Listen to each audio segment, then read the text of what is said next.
Hello, 1332 students. Here are some things that I would like to talk about tomorrow's in-class Webex lecture. And if the technology doesn't work out or you can't read what I'm trying to show you on my laptop camera, this is the backup, okay? So, in section 2.3, you've already read and worked exercises in 2.1 and 2.2. In 2.3, there's a couple of things I want to talk about: Venn diagrams of two sets, some set operations, what the complement of a set is, and the De Morgan's laws. So let's look at an example. Oh, I saw something wrong with my picture already. So this rectangle should be denoted as the universal set, and it contains, in this example, a set A and a set B. And I put some things inside there. So using the roster method to be more explicit, the universal set contains a bunch of symbols: exclamation, star, asterisk, @ question mark, hashtag, 4, 7, and 5. And you can see them in the different regions of the universal set that has two subsets, A and B. And you'll notice that they are overlapping, that A, which contains everything inside that circle, and B, which contains everything inside that circle, overlap here. So we call that overlap their intersection. But using some of the notation from 2.1 and 2.2, we can describe the universal set in roster form. It's a finite set, so we can write out every element. And the number of things, the cardinality of that set is 9. Assuming I'm counting correctly. Let's see, 1, 2, 3, 4, 5, 6, 7, 8, 9. Yeah, 9 things. What's in A? Now notice, I'm doing this on purpose, that a lot of students make this mistake. They look at A and they only count the things out here, the exclamation mark and the star, as being an A. But A, by A we mean everything inside that circle. So A has 4 things in it. Okay, it also contains the asterisk and the @ symbol. All right, so you stop the video and answer the question, what is in the set B? Come back. I'm going to get to your answer in a minute. All right, so A intersection B are the set of things that belong to both sets. That's the definition of intersection. And here that would be asterisk and the @ symbol. So the notation of this upside down U is what we call the intersection symbol. The right side up U, yes, I know it looked like we had another one of those right here, but you notice I've made that font a little bit different. It's got a little stick sticking out of it right there. The universal set is what I'm denoting this way. This symbol is different and it's between two sets. So you're supposed to go from that context. Oh, this is an operation between two sets. This is called the union of two sets. Union. U is for union. That upside down N is kind of the N from and, okay? Union should be associated with the logical word or. Anything that is in either A or B and goes into the union. And the analogy I give students that seems to help a lot is, imagine that you have a set A and a set B, like in your hands, right? For the union, just dump them both into a bowl, all right? What's in that bowl? Everything that was in either. You'll notice that I only write the asterisk and the @ symbol once, right? So if they had been written several times, we would still counted them, the number of things in A union B as, well, let's see, what are the number of things in A union B? There it is sitting right in front of us. If it's in roster form and it's sitting right in front of us, we can count 1, 2, 3, 4, 5, 6, 7. So a couple of things I want you to notice here. and this is another point that students get hung up on. A union B in a Venn diagram with two sets, A union B is not the whole universal set. When they have some items out here, A union B is everything that's inside A or B. 7 and 5 are in neither A nor B. They're in the universal set here. There they are. But they're not in A union B. So A union B does not equal the universal set. A union B is a proper subset of it in this example. Here's another question. Is the number of things in A union B equal to the number of things in A plus the number of things in B? Stop the video, come up with an answer. Come back. Well, no. No, it's not. The number of things in A union B was only 7. We just counted it. The number of things in A was 4. Now remember I asked you, so what's in B? If you did a roster form of B, what should you have put in B? Here's B. B is the asterisk, the @ symbol, the question mark, the hashtag, and the 4. There's 5 objects in B. So is the number of things in A union B equal to the number of things in A plus the number of things in B? No. That'd be saying that 7 is equal to 9. Instead, we have a more general rule. It says the number of things in the union of two sets is equal to the number of things in either added up minus the number of things in their intersection. Number of things, the intersection of A intersection B in this example was asterisk and @ symbol. So the number of things in there was 2. Now this equation is going to be true. We've got 7 is equal to 4 plus 5 minus 2. Okay, so that's the rule. I think it's called the addition rule. Whatever it's called, it's a true thing. And so when you're trying to count up the number of things in a union, you actually need to know the number of things in the intersection. Or you can use this rule. If you know these 3 objects, you can figure out that one. Or 1, 2, 3, 4. Anytime there's 4 unknowns and you know 3 of them, you can figure out the 4th, right? There's a lot of exercises that require you to do that. Okay. Now,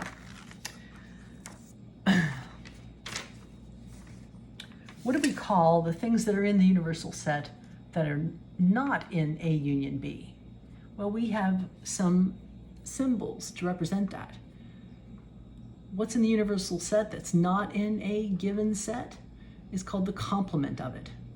So what's in the universal set that's not in the set A union B? It's denoted this way, A union B with a prime number or single apostrophe. So for example, A union B here, what's in the universe but not in A union B? That's 7 and that 5, right? Similarly, B complement, to find it, you would just block out everything that's in B and look what's left. Exclamation point, star, 7 and 5. Notice that the number of things in the complement of a set is equal to the number of things in the universe minus the number of things in that set. This counting rule of complementation is extremely handy when we get to probability. We're going to use that quite a bit. Okay. All right. So here's some questions for you. What is A union the empty set? And this is for any set, not necessarily this one, but you could use it to get started. What is A intersection the empty set?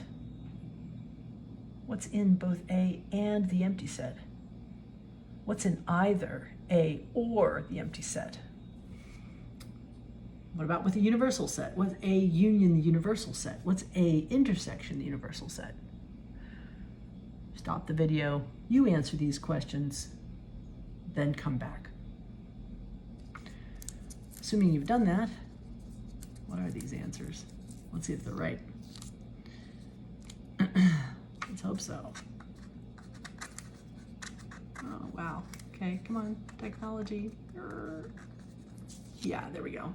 Okay, So A union the empty set, for any set A, if you ask what's an A or the empty set, well, there's nothing in the empty set. So A or the empty set, that's just A. What's in A and the empty set? What belongs to both? Nothing belongs to the empty set. So the intersection of these two sets, if one of them is the empty set, is just the empty set. Notice that the empty set is to union like 0 is to plus. A union the empty set, that's like adding nothing.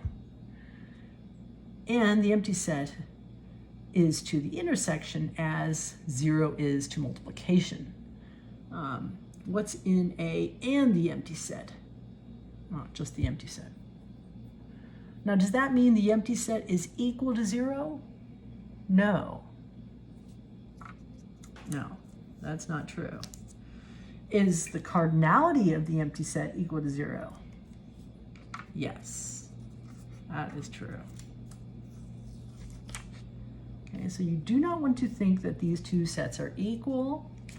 They just act similarly. Okay, what about A union the universal set?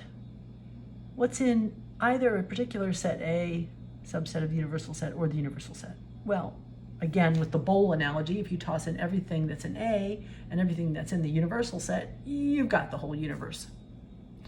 What's in the intersection of A with the universal set? For any set A, if A is a subset of the universal set, the intersection of these two is just going to go back to A itself. In general, a Venn diagram with two sets, A and B, divides the universal set U into 4 regions. 1, the part of A that does not also belong to B. 2, the intersection of A and B. 3, the part of B that does not also belong to A. And 4, the complement of the union of A and B. So using those named regions instead of shading, sometimes if you're just working on your own example, shading works great. It's a little bit messy in terms of presentation, so that's why we resort to using Roman numerals to talk about the regions in a Venn diagram. So question, is A union B, the complement of that, equal to the intersection of A complement and B complement? You can use the numbered parts, numbered regions of a Venn diagram to prove that, or disprove it. So if we look at A union B, that's everything in A or B, so that's regions 1, 2, 3. Whereas A union B complement, what's in the universal set that's not in A union B? Just the region 4. Okay, so that's what's happening on the left-hand side. What's happening on the right-hand side? We're questioning whether this equality is true, right? So we're treating the left-hand side differently than the right-hand side at first, individually, and then seeing if they are equal. Meanwhile, over here, what have we got? Well, let's see, A complement. What's A complement? What's not in A? So cover up A, what are you left with? 3 and 4. What's the complement of B? What's not in B? Complement, what's cover up B? What's left? 1 and 4. The intersection of A complement and B complement would then be the region 4. Right, what's in both of those? 4. Again, we could do this with a series of Venn diagrams and shading, but it's pretty messy. So therefore, we're showing that something is true, that we have a true mathematical statement here. We've shown that this set is exactly the same thing as this set. That's great. Here's another way of thinking about it. This is actually a theorem that's such a handy rule. It's called De Morgan's Law, or one of them. Look what it says. If you have a union that's being complemented, with the complement of a union, it's kind of like distributing the complement sign through there and flipping each one of these. In other words, A goes to A complement, B goes to B complement, and the union symbol gets flipped into an intersection. That's a way of thinking about how to memorize that rule, which will be very handy for you in your homework exercises in 2.3 and 2.4. Okay, so that's a part of what's called De Morgan's Law. Here's another one, another question. Is this another De Morgan's Law? Is the complement of the intersection equal to the intersection of the complements? You stop the video, go through a similar argument, and come back with your answer. That's what you should do. When you come back, what do we see the answer is? No, that's not the case, since A intersection B is just the region 2. The complement of A intersection B is everything not in that intersection, so it's 1, 3, and 4. While on the other side, we have A complement was 3 and 4, right? Here's A complement is 3 and 4. B complement was everything not in B was 1 and 4. What's in the intersection of those two complements? Just the region 4. Is the region 4 the same thing as the regions 1, 2, and 3? No. So that was not a true statement, and you can show that it's not a true statement using a Venn diagram. In fact, that was so close, that question there is so close. What's the difference between those two statements? Can you see that this is one saying one thing and this is saying another? This says the complement of A intersection B is equal to A complement, B complement, union, not intersection, as here. So this one's false. This one is actually true. You should try and prove it. Stop the video and prove this one just like I proved that one.